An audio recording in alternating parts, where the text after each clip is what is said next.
So hello 12th standard के chemistry के students, कैसे हो यार? कैसे चल रही है आपकी स्टडीज? उम्मीद करता हूं बहुत ज्यादा बेहतरीन तरीके से आप लोग पढ़ रहे होगे, कॉन्सेप्ट्स को लर्न कर रहे होगे। जितना ज्यादा कॉन्सेप्ट्स को लर्न करोगे उतना आपके लिए बेनिफिशियल होगा।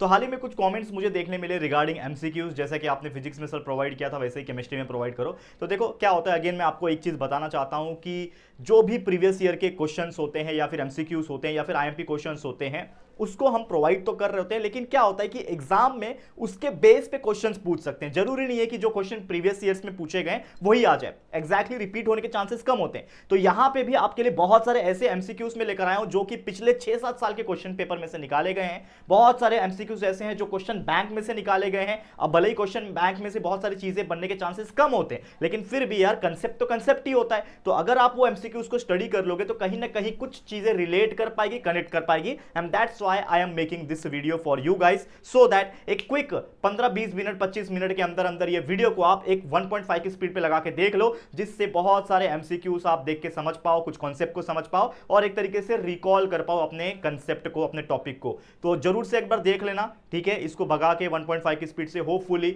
इनमें से कुछ एग्जांपल्स बन गए तो यार बहुत अच्छी बात होगी। लेकिन अगर नहीं भी बनते तो ये पढ़े हुए सभी टॉपिक्स के कंसेप्ट भी आपको काम आएंगे आपके आने वाले केमिस्ट्री के पेपर में। लेकिन जैसे मैंने बोला कि यार लेक्चर्स पे जरूर फोकस करना। हमारे चैनल के ऊपर लेक्चर्स हमने रिकॉर्ड करके रखे हुए हैं बहुत मेहनत से, तो उनके लेक्चर्स जरा आप देखोगे 1.5 1.75 की स्पीड से तो काफी हद तक आपको कंसेप्ट समझ में आएगा। साथ ही में जो भी आईएमपी क्वेश्चंस मिल रहे हैं आप लोग को, पढ़ते रहो, keep watching, keep studying and also जितना हो सके प्रैक्टिस करना। कुछ न्यूमेरिकल्स जो हमने वीडियो प्रोवाइड किए हैं, और भी वीडियोस आएंगे। मैराथन लाइव भी आएगा केमिस्ट्री के आखिरी वाले दिन में, जिस दिन केमिस्ट्री का पेपर से एक दिन पहले वाले दिन के शाम में आपको लाइव रिवीजन मिलने वाला है। तो बहुत मजा आएगा, आप लोग बने रहना। तो चलिए इस वीडियो की शुरुआत करते हैं, जो कि all previous year and most important जो न्यूमेरिकल्स, माफ करना न्यूमेरिकल्स नहीं है, एमसीक्यूज है, ठीक है? थोड़ा सा यहाँ पे मिस्टेक हो गया है, ठीक है ना? हम लोग उसको करेक्ट कर लेते हैं, कोई बात नहीं बच्चा। न्यूमेरिकल वाला टॉपिक आप तो ऑलरेडी मिल चुका है, तो कोई इसमें ये नहीं है, ठीक है? तो इसको हम लोग चेंज कर देते हैं, कोई दिक्कत की बात नहीं है, ठीक है? फटाफट से चेंज हो जाएगा। तो मोस्ट इंपॉर्टेंट क्या रहेगा, वो आपका क्या रहेगा बच्चा? दैट इज नथिंग बट, इसको हम लोग लिखेंगे एमसीक्यूज। आपके सामने ही लिखता हूं अच्छे से, ठीक है? क्या लिखेंगे? एमसीक्यूज, ठीक है? चल एमसीक्यूज। अब आप जानते हो एमसीक्यूज का जो वेटेज होता है वो कितना होता है? 10 मार्क्स होता है, ठीक है? तो हमने इसको करेक्ट कर दिया, अब सही लग रहा है ये, ठीक है? तो जो भी मिस्टेक हुआ माफ करना मुझे उसके लिए, लेकिन इस चीज को आप समझ गए होंगे, ठीक है? चलिए अब शुरू करते हैं पहला टॉपिक को। तो जैसा कि आप देख पा रहे हो स्क्रीन के ऊपर जो पहला टॉपिक है, अब इसको हम लोग थोड़ा फास्ट फॉरवर्ड में ही जाएंगे, आप लोग देखना, ज्यादा कंसेप्ट के अंदर नहीं घुसेंगे, लेकिन जो जो चीजें हैं जो याद रख सकते हो उसको आप याद रख लेना, ठीक है? चलो स्टार्ट करते हैं, लेट्स गेट स्टार्टेड फर्स्ट। तो सबसे पहले क्या बोल रहा है? Compound use as a pistachio flavour. तो मैंने आपको बताया था कि जब भी बहुत सारे फ्लेवर्स की बात आएगी तो आप वो फ्लेवर्स के टॉपिक्स को पढ़ लेना, क्योंकि एक एमसीक्यू हमेशा मैंने देखा है कि कुछ फ्लेवर्स के ऊपर आते हैं कि भाई बटरस्कॉच का फ्लेवर कौन सा होता है, पिस्ताचियो का फ्लेवर कौन सा होता है। तो ये बहुत सारी चीजें हैं, तो याद रखना है कि आइसक्रीम में जो आप पिस्ताचियो फ्लेवर खाते हो वो एसिटोफिनोन होता है। क्या होता है? एसिटोफिनोन। याद रखना, पिस्ताचियो फ्लेवर, एसिटोफिनोन, इस तरीके से याद कर सकते हो। दूसरा क्या है? Oxidation states of scandium. कहीं पे भी दिखता है आपको कि स्कैंडियम को ऑक्सीडेशन स्टेट पूछ रहा है, तो आपको याद रखना है जो कि होता है +2+3। याद रखना है +2+3। मैं फटाफट जा रहा हूं बच्चे, देखो कम से कम 24 स्लाइड है मेरे पास, एक एक स्लाइड को 1-1 मिनट, मतलब 24 मिनट के अंदर ये वीडियो खत्म हो जाएगा, टेंशन मत लेना, फास्ट जा रहे हैं, ठीक है? नेक्स्ट देखो, और ये सब चीज पूछे हुए क्वेश्चन है, ठीक है? सब चीज को मेहनत करके हमने ये पीपीटी बनाया हुआ है, ठीक है? चलो क्या बोल रहा है? In van Arkel method for refining zirconium और टाइटेनियम। जिरकोनियम और टाइटेनियम को रिफाइनिंग मेथड में, जिसको वैन आर्केल मेथड कहा जाता है, इसमें जो हेलोजन यूज किया जाता है हमेशा याद रखना कि वो होता है आपका आयोडीन। जिरकोनियम, टाइटेनियम जहां दिख गया, जहां पे आपको वैन आर्केल मेथड दिख गया, वहां पे कौन सा हेलोजन यूज हो रहा है? आयोडीन। याद रख लो इस तरीके से। Next, a system absorbs 6 kilojoule of heat and does 1.5 kilojoule of work on its surrounding. Changing int क्या हो जाएगा? 6 किलोजूल हो रहा है, 1.5 का काम कर रहा है, माइनस कर दो कितना आ जाएगा? 4.5 किलोजूल। तो ये आपका आंसर हो जाएगा। तो ऑप्शन में है क्या? 4.5। अगर आप देखो तो ये रहा 4.5, लेकिन ये माइनस है, ये नहीं आएगा, 4.5 पॉजिटिव वाला आएगा। Option number C is the correct answer. इस प्रकार से छोटे छोटे न्यूमेरिकल्स भी 1-1 मार्क्स की कैटेगरी में और एमसीक्यूज में पूछे जाते हैं, तो जरूर से ऐसे एग्जांपल्स को प्रैक्टिस कर लेना। एग्जांपल्स के जिससे मतलब न्यूमेरिकल से याद आया कि आप लोग को हर एक टाइप के क्या करना है, हर एक टाइप के जितने भी आपको डेरिवेशंस दिख रहे हैं, उसके बेस पे फॉर्मूलेस दिख रहे हैं, उनको आप बाय हार्ट करके रखना, क्योंकि न्यूमेरिकल्स और एमसीक्यूज में इस चीज काम आएगा। ठीक है, तो ध्यान में रख लेना उस चीज को। चलो शुरू करते हैं। एक और चीज, identify synthetic polymer amongst the following. इसमें से सिंथेटिक पॉलीमर कौन सा है? लाइनेन, ज्यूट, सिल्क, ये सब चीज अगर आप देखोगे सब के सब कहां से मिलते हैं? ये कहीं ना कहीं नेचुरली बनाए जाते हैं, लेकिन टेरिलीन एक ऐसा है जो आर्टिफिशियल तौर पे बनाया जाता है, तो सिंथेटिक पॉलीमर उसको बोला जाता है। Next, which among the following hydrides is not a reducing agent? तो ऑब्वियसली यहां पे है पानी, H2S, H2TE, H2SC। तो यहां पे अगर देखो तो पानी जो होता है वो एक क्या बोलते हैं उसको, रिड्यूसिंग एजेंट के तौर पे काम नहीं करता। ऑलरेडी मैंने बहुत सारी चीजें कर रखी है, मार्किंग भी अगर आप देखोगे तो हमने कर रखा है, उसके बाद आपको याद करने में आसानी हो जाएगी। तो during the oxidation of ferrous sulphate using mixture of dilute H2SO4 and potassium dichromate, oxidation state of chromium changes from. तो जैसे स्कैंडियम का बताया था +2+3, वैसे यहाँ पे ferrous sulphate using the mixture of dilute H2SO4, तो पोटेशियम डाइक्रोमेट का, और उसके बाद जो ऑक्सीडेशन स्टेट पूछा है क्रोमियम का, हमेशा याद रखना +6 से +3 तक जाता है। ठीक है, याद रख लोगे। Identify complex ion in which effective atomic number of central metal ion is 35। तो यहां पे आपको कॉम्प्लेक्स आयन को आइडेंटिफाई करना है, जिसका कोबाल्ट का 27, फेरस का 26, जिंक का 30 होता है, ये आप जानते ही हो। ठीक है, तो इसमें आपको आइडेंटिफाई करना है कॉम्प्लेक्स आयन जिसका इफेक्टिव नंबर सेंट्रल मेटल का 35 है। तो यहां पे इसका आंसर हो जाएगा FeCN6 थ्राइस। ठीक है, याद रखना 3- याद रखना, करेक्ट है। Next, conversion of methyl chloride. तो अगर आपने ये पढ़ा होगा कि मिथाइल क्लोराइड का रिएक्शन मिथाइल फ्लोराइड में जब होता है, कन्वर्जन होता है, तो वो रिएक्शन को स्वार्ट्ज रिएक्शन बोलते हैं। क्या बोलते हैं दोस्तों? स्वार्ट्ज रिएक्शन कहा जाता है। Next, the number of moles of methyl iodide required to prepare tetramethyl ammonium iodide from 1 mole of methyl amine is dash. तो यहां पे कितने मोल्स की जरूरत है? तो यहां पे 3 मोल्स की जरूरत है। ऑलरेडी मैंने मार्किंग किया हुआ है, तो आपको समझ में आ जाएगा। तो ये सब चीज याद कर लो। देखो, ये आधे घंटा वीडियो से मुझे नहीं मालूम कि कितने क्वेश्चंस बनेंगे, लेकिन जो डिमांड आ रहा था उसके हिसाब से मैंने वीडियो बनाया है। बस मेरा एक ही मकसद है कि ये जो भी चीज अगर आप पढ़ लोगे, एटलीस्ट एक बार रीड करके जाओगे, तो दिमाग में रहेगा कि अरे सर ने बताया था कि भाई पिस्ताचियो फ्लेवर, अच्छा एसिटोफिनोन, अच्छा सर ने बताया था स्कैंडियम, अच्छा ऑक्सीडेशन स्टेट कितना था उसका +2+3, अच्छा सर ने बताया था आपका कि हाँ जो फेरस सल्फेट था जिसमें पोटेशियम डाइक्रोमेट था उसका +6+3 था, अच्छा सर ने सेंट्रल मेटल आयन, मतलब मान लो ऐसे क्वेश्चंस बन रहे हैं ना, तो कहीं ना कहीं ये चीजें तो आपको याद रह जाएगी, जो कहीं ना कहीं आपको 1 मार्क्स में भी इंप्लीमेंट हो सकता है, एमसीक्यूज में भी इंप्लीमेंट हो सकता है और 2 मार्क्स में भी इंप्लीमेंट हो सकता है। तो ये सब चीज इसके लिए मैं यहाँ पे बता रहा हूँ। पता होना चाहिए मिथाइल क्लोराइड से मिथाइल, अब आपको पूछ देगा एक्सप्लेन स्वार्ट्ज रिएक्शन, तो आपको पता होना चाहिए स्वार्ट्ज रिएक्शन क्या था। अच्छा, मिथाइल क्लोराइड से मिथाइल फ्लोराइड बन रहा था, तो आपको याद आएगा अच्छा ये तो ये वाला रिएक्शन था। तो इस तरीके से दिमाग काम करता है कि नहीं? तो दिमाग लगा सकते हो। नेक्स्ट है आइडेंटिफाई करना एंटीबायोटिक। इसमें से तो कोडीन हो गया, इक्वानिल हो गया, पेनिसिलिन आप सब जानते हैं, penicillin is one of the most famous antibiotic in the world, तो यार वही आंसर आएगा। नेक्स्ट है the number of atoms per unit cell of body centre cube. Obviously सब लोग जानते हैं कि इसका ट्यू होता है, तो वैसे ही बीसीसी का याद रख लेना, एफसीसी का याद रख, सबका याद रख लेना कितना होता है क्या होता है। ठीक है ना, ये सब चीजें बहुत इंपॉर्टेंट है, एमसीक्यूज में जरूर से बनते हैं। ठीक है, स्टार्टिंग का जो पहला क्वेश्चन आता है लगभग 10 मार्क्स का वेटेज है ना, तो उसके हिसाब से कैरी करता है। Next, the coordination number of atoms in body centre cubic structure. याद रखना बीसीसी स्ट्रक्चर में 8 होता है कोऑर्डिनेशन नंबर ऑफ एटम्स। ठीक है, बॉडी सेंटर क्यूबिक स्ट्रक्चर में। नेक्स्ट है इन calculating osmotic pressure the concentration of solute is expressed in molarity. कभी याद रखना कि जब भी ऑस्मोटिक प्रेशर की बात होगी और सॉल्यूट के कंसंट्रेशन की बात होगी, तो वो हमेशा किस में एक्सप्रेस होता है? मोलैरिटी में एक्सप्रेस होता है। नेक्स्ट, एंथैल्पी का, the enthalpy change for chemical reaction H2O gives H2O solid gives H2O liquid is called enthalpy of dash। तो ऑब्वियसली ये क्या हो रहा है भाई? सॉलिड से लिक्विड बन रहा है, मतलब क्या हो रहा है? फ्यूजन हो रहा है, तो इसको हम लोग बोलेंगे फ्यूजन। बहुत ईजी है, कुछ कुछ चीजें याद रखना। Next, which of the following transition element show maximum oxidation state. तो आपको याद होगा मैंगनीज था।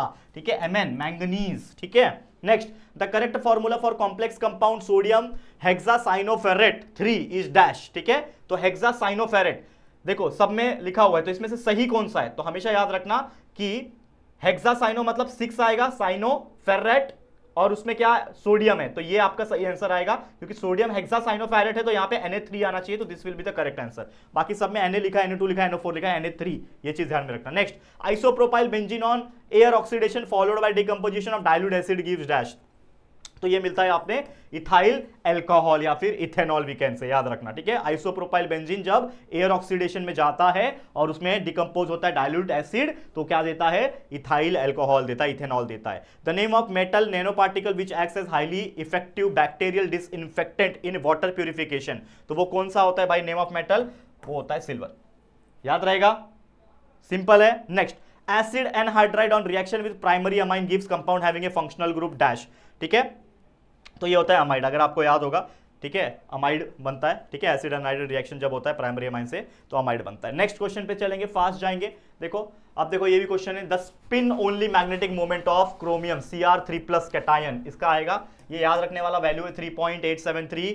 ठीक है, याद रख लेना। Next, the linkage present in lactose, जो होता है लैक्टोज में जो लिंकेज प्रेजेंट होता है वो होता है β14 ग्लाइकोसिडिक लिंकेज, याद रहेगा, याद करने वाली चीज है। अगेन मैं समझ लो यहाँ पे आया हूं आपको चीजें याद करवाने के लिए, ताकि यार कम से कम कुछ चीजें तो आपके दिमाग में आ जाए एमसीक्यूज के बहाने। ठीक है, चलो next, the product of the following reaction, तो यहाँ पे एक रिएक्शन दिख रहा है आपको, C2H5 C double bond CH3 H2Ni के साथ रिएक्ट करेगा। ठीक है, तो यहाँ पे क्या बनेगा, यहाँ पे अगर आप देखोगे यहाँ पे क्या बनेगा, दैट इज CH3 बनेगा। ठीक है, और जो मिथाइल था, इथाइल ग्रुप था, CH3 CH2 होता है, तो इसका एक H चला गया, डबल बॉन्ड O यहाँ पे ब्रेक होके इसके साथ H आ जाएगा, दैट इज OH बन जाएगा।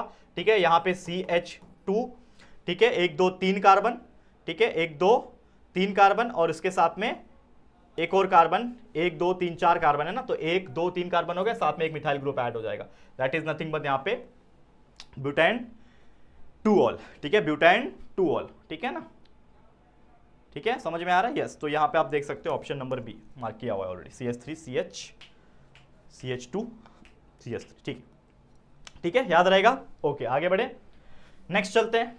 The pH of 0.001 MHCl solution is 3, marking किया हुआ, याद रख लेना, कभी भी ये क्वेश्चन आया 0.001 M मोलार HCl आया तो 3 लिखना है। ठीक है, देखो ये चीजें हैं, बहुत सारी चीज बता रहा हूं, और आपको एक चीज तो पता होगा that I am not a proper chemistry teacher, but still requirement ऐसी है कि आप लोग का डिमांड की वजह से मुझे देना पड़ रहा है कुछ चीजें, तो प्लीज उस चीज को अंडरस्टैंड करके लो, समझ के लो that I am doing so much of hard work for you guys right from the English paper. English के पेपर के दिन भी मैं यहाँ पे आपके लिए कम से कम 6 से 7 8 वीडियो हमने रिकॉर्ड करके दिए, हमने आपके लिए हिंदी के पेपर में दिए, हमने आपके लिए मैथ्स के पेपर, अब मैथ्स का पेपर तो खैर आएगा, माफ करना, अपना फिजिक्स के पेपर में दिए। तो जितना हो सके कोशिश कर रहा हूँ आपको कुछ ना कुछ प्रोवाइड करने की, ताकि कोई बच्चा ऐसा है जिसने कुछ नहीं पढ़ा वो कुछ तो पढ़ के जाए और कुछ तो लिख के आए, ये मायने से, ये माइंडसेट से हम काम कर रहे हैं बच्चा, ताकि हर बच्चों को हम हेल्प कर सके। नेक्स्ट है यहाँ पे, the correct structure of complex having IUPAC name sodium हेक्सानाइट्रो cobaltate.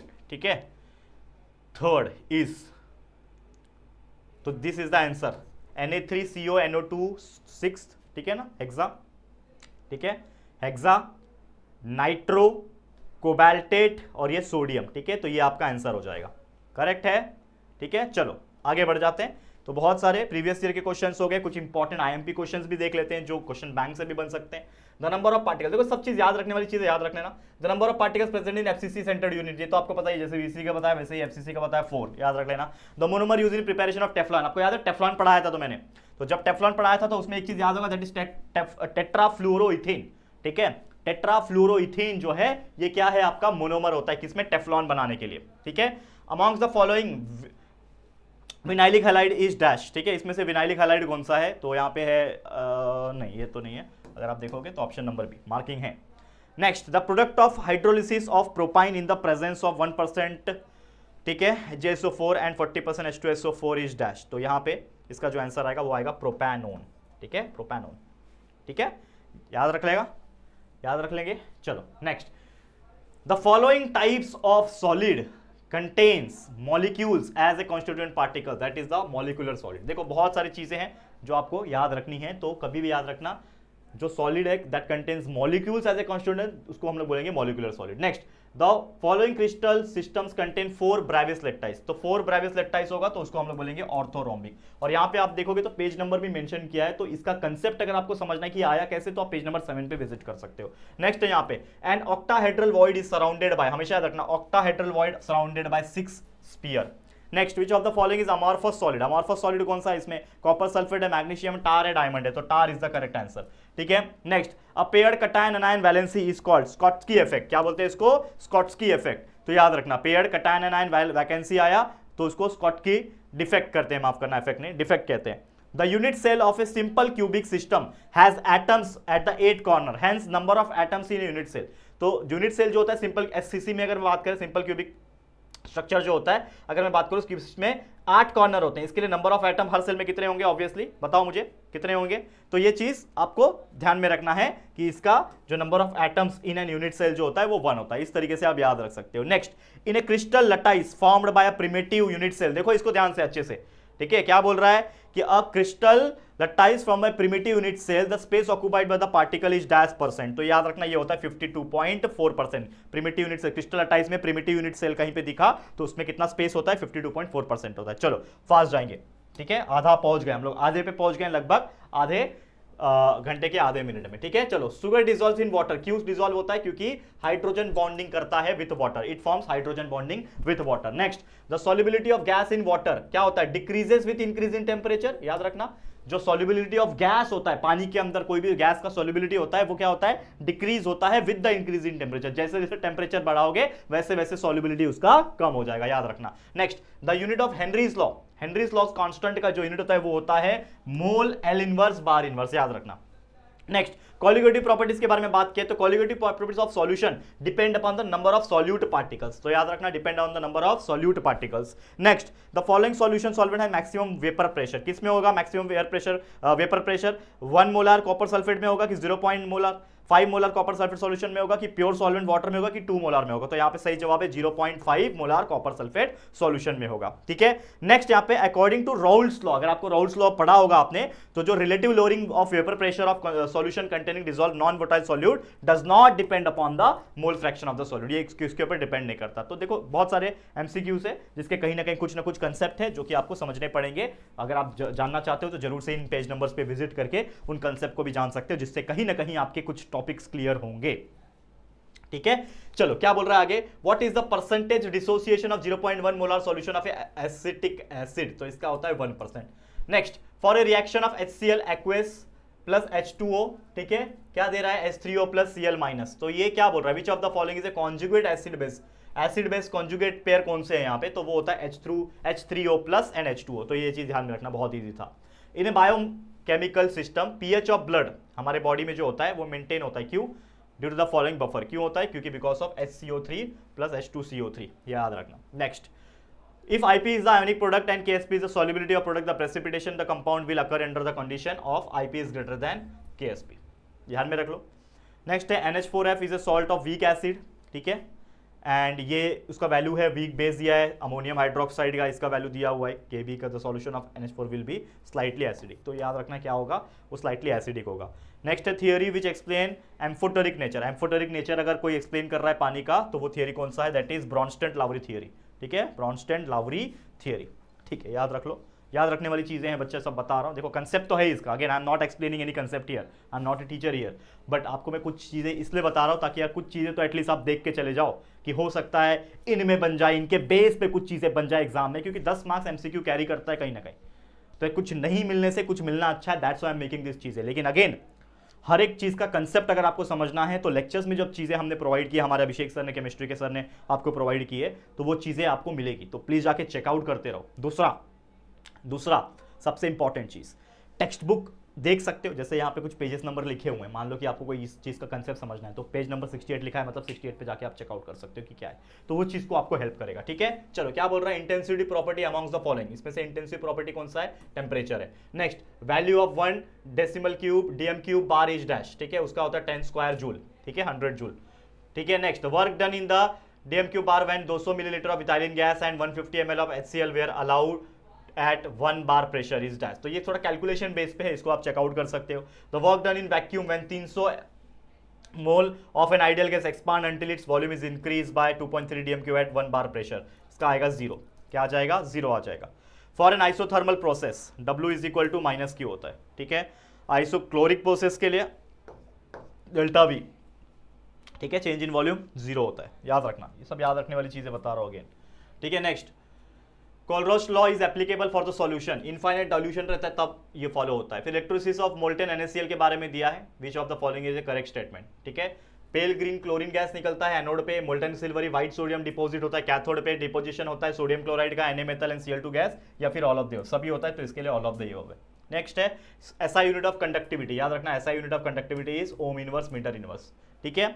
Next, in case of weak electrolyte the graph, ठीक है, वर्सेस C क्या होता है? नॉट लीनियर होता है। Next, in construction of standard hydrogen electrode platinum क्या करता है? इनर्ट इलेक्ट्रोड के जैसा काम करता है। For hydrogen gas electrode EH2 is calculated through Nernst equation, देखो नर्स्ट इक्वेशन आ गया, इसको भी चेकआउट कर लेना नर्स्ट इक्वेशन को, where EH2 is always dash, ठीक है, 0V। नेक्स्ट, when molten ionic compound is electrolyzed, a metal is formed as negative electrode, ठीक है। the molar conductivity and conductivity of AgNO3 solution is 121.4, ठीक है। what is the molar concentration, तो यहाँ पे कैलकुलेशन होगा एंड उसके हिसाब से 0.02 m मोलार जो आंसर आएगा। चेकआउट करना, प्रैक्टिस करना, कैसे क्या आ रहा है वो आपको देखना पड़ेगा, ठीक है। चलो अगेन और भी क्या है, देखो दिए हुए क्वेश्चंस, एक फर्स्ट ऑर्डर रिएक्शन 50% कंप्लीट हो रहा है 69.3 मिनट में, time require for 90% completion for same reaction is 230.3 minutes. फिर time require for 100% completion of zero order reaction, zero order reaction आएगा तो उसमें A/K होता है। Rate constant of reaction 3.6 × 10⁻³ second inverse, ठीक है ना, per second. The order of reaction is first order reaction. The rate law relates to the rate of a chemical reaction in terms of mole पर litre of reactants. First order reaction के लिए तो rate constant होता है deposition का, half life period for decomposition is 1.15। देखो कुछ theoretical जो है वो आपको इजीली समझ में आएगा, कंसेप्ट समझ में आएगा, लेकिन न्यूमेरिकल्स के लिए आपको थोड़ा सा ध्यान देना पड़ेगा। फिर order of reaction for which क्या बोल रहा है, unit of rate constant is mole dm³ पर dm³ पर सेकेंड इज डैश इज 0, ठीक है। फिर rate of catalyst reaction is larger than the uncatalysed reaction, that is EA is lower. देखो बहुत सारी चीजें जो आपको समझनी पड़ेगी, ठीक है, याद कर सकते हो चीज़ों को। फिर again in chlorous acid oxidation state of chlorine कितना होता है, +5 होता है, ठीक है। उसके बाद acidic strength of halogen acid increase in the order of, that is, ये हमेशा याद रखना कि hydrogen iodide is greater than hydrogen bromide greater than hydrogen chloride and last में होता है फ्लोराइड, ठीक है। तो ये चीज़ का ऑर्डर याद रखना। एसिडिक स्ट्रेंथ की जब भी कोई बात आएगी हैलोजन एसिड्स की तो हमेशा HI से चालू होगा, HI फिर Br मतलब आयोडाइड, फिर ब्रोमाइड, फिर क्लोरीन, फिर फ्लोराइड, ठीक है। फिर sulphur dioxide reacts with sodium hydroxide solution, क्या बनाता है, सोडियम सल्फाइड बनाता है, ठीक है। फिर गैस इवॉल्व होता है जब सल्फ्यूरिक एसिड रिएक्ट करता है कॉपर मेटल के साथ, तो वो बनाता है सल्फर डाइऑक्साइड। फिर क्या बोल रहा है, when hot and concentrate alkali sodium hydroxide react with chlorine to form chloride and chlorate, ठीक है। फिर क्या बता रहा है यहाँ पे कि when sulphur dioxide is pass through an aqueous solution for iodine solution becomes dash, ठीक है, कलरलेस हो जाता है, ठीक है। फिर O2 molecule is dash, O2 molecule क्या है, एक डायमैग्नेटिक पार्टिकल है, ठीक है। Number of covalent bond present sulphuric acid में कितने होते हैं, नंबर ऑफ कोवेलेंट बॉन्ड 6 होते हैं। तो ये सब चीज़ें हैं, एक बार देख लेना आप लोग प्लीज़, ठीक है। मेरे एंड से जितना कोशिश कर रहा हूँ आपको मैं दिखा के प्रेजेंटेबल बना रहा हूँ बहुत सारी चीज़ें, बट लेकिन आपको पढ़ना तो पड़ेगा बच्चा, इस चीज़ को समझना पड़ेगा कि ये कैसे आ रहा है, क्यों आ रहा है, अगर आप समझना चाह रहे हो तो। अदरवाइज डायरेक्टली भी याद कर सकते हो, कोई दिक्कत की बात नहीं है, ठीक है। और ये जो चीज़ें हैं, अगर आप ये वीडियो देख रहे हो तो जरूर से इसको लास्ट मोमेंट पे एक बार जरूर देख के जाना। मान लो कि कल आपका पेपर है या फिर सुबह सुबह उठे हो तो एक बार इस वीडियो को 2x की स्पीड से भगा के देख लेना, एटलीस्ट क्वेश्चन क्या है, उसके ऑप्शन क्या है, आंसर क्या है, वो चीज़ आपको रिकॉल मोमेंट पे, लास्ट मोमेंट पे रह गया तो कहीं ना कहीं हो सकता है कुछ चीज़ें बन जाएंगे तो आपको याद रह जाएगा आंसर, ठीक है। तो इसके लिए ये चीज़ें बताया जा रहा हूँ। The following ion has the maximum number of unpaired electron, इसमें से होता है आंसर, नहीं सॉरी ये आंसर नहीं आएगा, दैट इज फेरस आएगा। अनपेयर्ड इलेक्ट्रॉन्स है ना, दैट इज फेरस Fe3+। फिर in third series 3D series if nuclear charge increases, shielding effect क्या होता है, इंक्रीज होता है। शील्डिंग इफेक्ट 3D सीरीज में न्यूक्लियर चार्ज जब इंक्रीज होता है तो शील्डिंग इफेक्ट भी इंक्रीज होता है। फिर transition element have more tendency to form interstitial compounds because of their defect in their crystal lattice. फिर इलेक्ट्रॉनिक कॉन्फिगरेशन एलिमेंट्स का जो हाईएस्ट ऑक्सीडेशन स्टेट बताता है वो बताता है 3D5 4s2। Zinc does not show variable valency because complete D shell होता है ना जिंक में, सब शेल्स कंप्लीट हो जाता है। The catalyst use for decomposition of KClO3 that is nothing but magnesium oxide. Atomic number of, ठीक है, trans uranium element starts from, ठीक है, एटॉमिक नंबर क्या आएगा 93 से 103। याद रखोगे ये सब चीज़ें, छोटी छोटी चीज़ें हैं याद रख लेने वाली, ठीक है। बाकी देखो अगेन मैं बोल रहा हूँ कि सबका कंसेप्ट अगर आपको समझना है, क्योंकि मैं आंसर बता रहा हूँ बस, मैं कंसेप्ट नहीं बता रहा, ठीक है ना।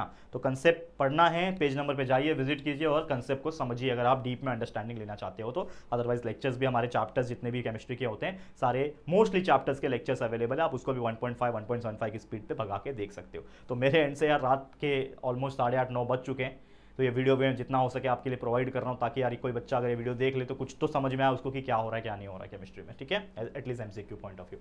तो amongst the following the ambidentate ligand, ambidentate ligand जब भी बात आएगी तो साइनाइड आयन को याद रख लेना। The charge on metal ion that is hexacyanide ferrous, ferrous hexacyanide जो है इसमें होता है मेटल आयन पे वो होता है 2।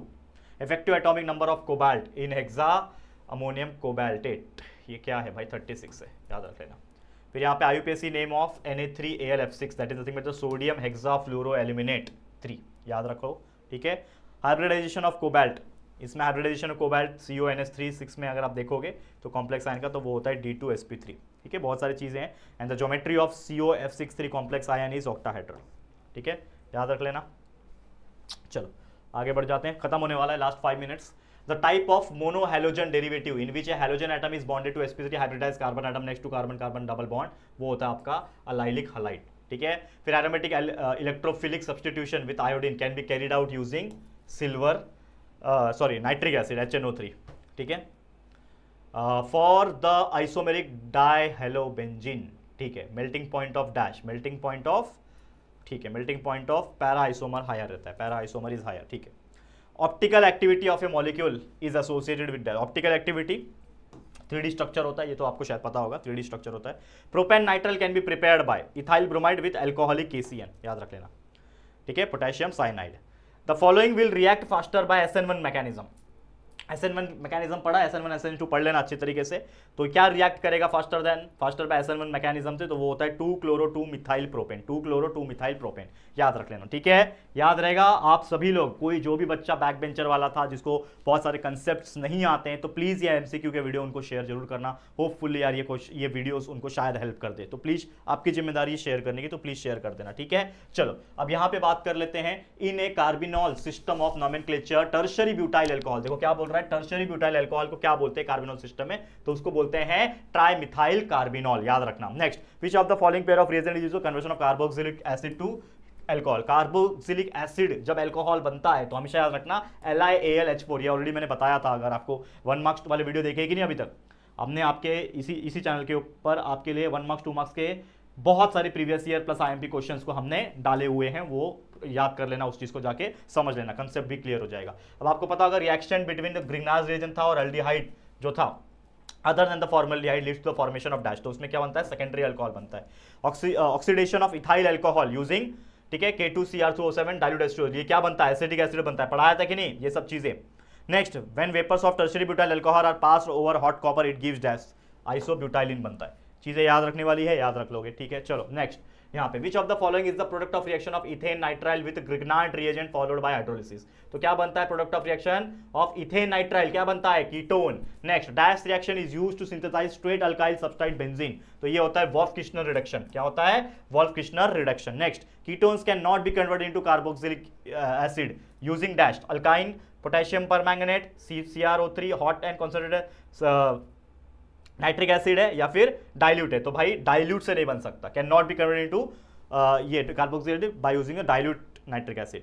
Correct order of acid strength, ठीक है, एसिड स्ट्रेंथ का करेक्ट ऑर्डर क्या है बताओ मुझे, पहला एसिडिक एसिड है, फ्लूरो एसिडिक एसिड है, 4 नाइट्रोबेंजोइक एसिड है या फिर 4 मिथाइल बेंजोइक एसिड है, इसमें करेक्ट ऑर्डर क्या रहेगा, सबसे स्ट्रॉन्ग एसिड कौन सा है, सबसे स्ट्रॉन्ग एसिड है आपका फ्लूरो एसिडिक एसिड, ठीक है, इसको रखेंगे हम लोग सबसे पहले। उसके बाद जो आएगा that is nothing but 4 nitrobenzoic acid, उसके बाद जो स्ट्रॉन्ग है वो आपका आ जाएगा that is 4 methyl benzoic acid. और आपको पता है एसिडिक एसिड तो इतना स्ट्रेंथ उसका कम है कि तो उसको हम खाते भी एसिडिक एसिड, तो इसका सही ऑर्डर हो जाएगा ऑप्शन नंबर बी, पहले सेकंड फिर थर्ड फिर फोर्थ उसके बाद फर्स्ट आ जाएगा, ठीक है। Next question, addition of sodium bisulphate to ethanol is dash type of reaction, तो इसको बोलते हैं हम लोग न्यूक्लियोफिलिक एडिशन रिएक्शन, ठीक है, याद रहेगा। चलो नेक्स्ट टॉपिक पे चलते हैं, आ जाओ फास्ट। क्या बोल रहा है, the following amines is the product of Gabriel phthalimide synthesis, ठीक है, तो इसमें से जो फॉलोइंग अमाइन होगा ये किसका प्रोडक्ट है, that is primary aliphatic amine का रिएक्शन है, ठीक है, समझ में आ रहा है, okay. Mendius reaction is used to convert, Mendius reaction क्या कन्वर्ट करता है भाई, याद रख लेना, अल्काइल साइनाइड को अमाइन में कन्वर्ट कर लेना है, कभी भी याद रहा, मेंडियस रिएक्शन अल्काइल साइनाइड को अमाइन में कन्वर्ट करना। रिएक्शन भी पढ़ना चाहते हो जाके पेज नंबर 288 पे चेकआउट कर सकते हो। नेक्स्ट, स्ट्रॉन्गेस्ट बेस, इसमें से स्ट्रॉन्गेस्ट बेस कौन सा है, मिथेनामाइन है, एन मिथाइल एनालिन है, एन मिथाइल मेथानामाइन है या फिर N N dimethyl menamine sorry methanamine है, ठीक है, सॉरी फंबल हो गया थोड़ा बोलने के लिए, लेकिन कोई बात नहीं, यहाँ पे option number B that is N methyl methanamine आपका स्ट्रॉन्गेस्ट बेस है इसके अंदर। The reaction in which diazonium salt, ठीक है, इज यूज, कौन सा रिएक्शन है जिसमें डायजोनियम सॉल्ट यूज होता है, वो होता है सैंड मेयर्स रिएक्शन, पढ़ा है कि नहीं, जरूर पढ़ लेना, बहुत इंपॉर्टेंट है, सैंड मेयर रिएक्शन पढ़ लेना, ठीक है। The type of isopropyl amine is a dash, ये एक प्राइमरी अमाइन है, ठीक है। Next, aniline on reaction with bromine water produce dash, तो जब एनालिन रिएक्ट करता है ब्रोमीन वाटर के साथ तो वो बनाता है 2,4,6 डाइब्रोमो एनिलिन, ठीक है, याद रहेगा, ट्राइब्रोमो नॉट डाइब्रोमो, ठीक है। Second last, that is glucose on oxidation with dilute nitric acid क्या बनाता है, सैक्रिक एसिड बनाता है। फिर glucose linkage in maltose is formed between, याद रखना, C1 of alpha D glucose and C4 of alpha D glucose, याद रख लेना। Optically inactive alpha amino acid among the following is dash, तो ग्लाइसिन होता है ऑप्टिकली इनएक्टिव अमाइनो एसिड, अगर आपको कोई पूछता है तो ग्लाइसिन याद रख लेना। The sugar component of nucleotide जो आरएनए में प्रेजेंट होता है वो क्या होता है, वो होता है आपका डी राइबोस। नेक्स्ट है the chemical nature of peptide bond, protein में जो प्रेजेंट होता है वो सेकेंडरी अमाइड होता है। Next, in which of the following structure of DNA carries genetic information of the organism, तो वो होता है primary structure of DNA. Last but not the least, in the process of denaturation there is no change in the structure of the following protein, कौन सा change नहीं हुआ, primary structure change नहीं होता। और एक फाइनली हमारा जो आखिरी पेज है स्लाइड का वो हम आ चुके हैं, ऑलमोस्ट हमारा यहाँ पे देख सकते हो खत्म होने वाला है, जिसका नाम है कि semi synthetic polymer among the following, इसमें से क्या होगा, सेमी सिंथेटिक कौन सा है, वो होता है सेल्यूलोज नाइट्रेट। फिर addition polymer among the following, addition polymer क्या है भाई, पॉलीथीन ना, इथीन का होते जाता है, दैट इज पॉलीथीन, ठीक है। Homopolymer among the following, homopolymer क्या है, जिसके सेम होते हैं ना, मोनोमर सेम होते हैं, सिंगल यूनिट होते हैं, दैट इज नाइलॉन 6,6 का एग्जांपल पढ़ा था। विच of the following is a biodegradable polymer, तो नाइलॉन 2 नाइलॉन 6 जो होता है वो बायोडिग्रेडेबल पॉलीमर होता है। फिर chemical combination of Ziegler Natta, ये मैंने आपको बताया था, जिगलर नट्टा कैटेलिस्ट, तो वो होता है triethyl aluminium टाइटोनियम tetrachloride. And next है डेक्रोन, डेक्रोन याद रखना, डेक्रोन अगर आया it is a copolymer of ethylene glycol, glycol के साथ किसका रिएक्शन होता है, टेराफ्थालिक एसिड, ठीक है, टेराफ्थालिक एसिड याद रखना। नेक्स्ट, नाइलॉन 6,6 जो है ये कंडेंसेशन पॉलीमर करता है hexamethylene diamine and adipic acid के साथ, तो याद रखना नाइलॉन 6,6 कैसे बन रहा है, यहां पे hexamethylene diamine plus adipic acid के साथ। तो ये इतने सारी जो चीजें थी कहीं ना कहीं याद अगर आप कर लेते हो, अगर माइंड में आपकी ये रह जाएगा तो ये चीजें आपको बहुत सारे जगह हेल्प होगी, एमसीक्यूज में हो सकती है, वन सेंटेंस में हो सकती है, बड़े क्वेश्चन में हो सकती है, क्योंकि कहीं ना कहीं ये कंसेप्ट अगर आपको पता है, क्योंकि देखो मैंने आज सिर्फ आंसर बताया, अगेन मैं बहुत ज्यादा डीप में कंसेप्ट नहीं बता पा रहा हूं, ठीक है, दैट ये चीज आपको समझना पड़ेगा। लेकिन कहीं ना कहीं मैं पूरी उम्मीद करता हूं कि जो मेरा मेहनत है वेस्ट नहीं होगा, क्योंकि कुछ बच्चे इस चीज को समझेंगे, अप्रिशिएट करेंगे और कहीं ना कहीं इस चीज को एज ए यूज करके अपने पढ़ाई में इसको लगाएंगे। तो प्लीज इस तरीके से काम करना। तो बस आज के लिए इतना ही, इसी के साथ हमारा ये वीडियो एंड करता हूं। लेकिन अपने एंड से जितना हो सके सेल्फ स्टडी करना, फोकस करना, लेक्चर्स के ऊपर, कंसेप्ट के ऊपर जितना हो सके याद करने के ऊपर कोशिश करना, क्वेश्चन आंसर्स लर्न करो, रिएक्शंस प्रैक्टिस करो, आईयूपीएससी नेम्स देख के जाओ, ठीक है ना, ये सब चीज अगर आप करोगे तो डेफिनेटली आपका केमिस्ट्री का पेपर अच्छा आ जाएगा, डोंट वरी अबाउट दैट, ठीक है, पास तो हो ही जाओगे, बिल्कुल अच्छी तरीके से हो जाओगे, और अगर अच्छा मेहनत कर रहे हो तो डेफिनेटली अच्छे मार्क्स भी आ जाएंगे। तो ऑल द वेरी बेस्ट, आज के लिए इतना ही। तो आपको ये वीडियो, हमारी मेहनत कैसी लगी है प्लीज कमेंट करके बताना, वीडियो पसंद आया तो लाइक करना, शेयर करना अपने सभी 12वीं के फ्रेंड्स के साथ, और अगर पहली बार आया चैनल पे तो प्लीज चैनल को सब्सक्राइब करके बेल आइकन को प्रेस कर देना, ठीक है दोस्तों। चलो फिर जल्दी मिलेंगे एक और नई वीडियो में, तब तक के लिए thank you and good bye.